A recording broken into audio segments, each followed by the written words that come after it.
Morning guys, January 21 nga po pala ngayon.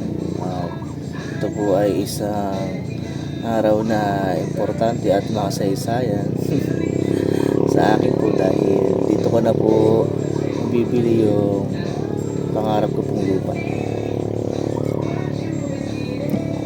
So mamaya po mga 3 PM ay pupunta po kami sa abogado at doon na po kami babayaran ng bibiling ko pong lote.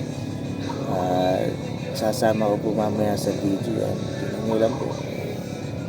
So yan guys, nandito na po tayo sa Kabayanan at nagwi-withdraw na po tayo sa ating passbook dito po sa may bangko sa amin sa Hagunoy.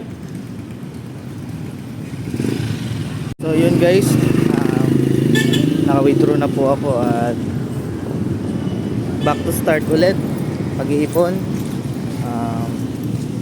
Pampapagawa naman po yun ng bahay sa binili po nating lupa.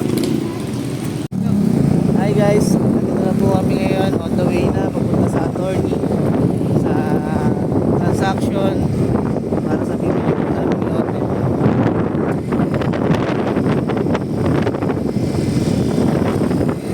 Guys, nabili na po namin yung lupa.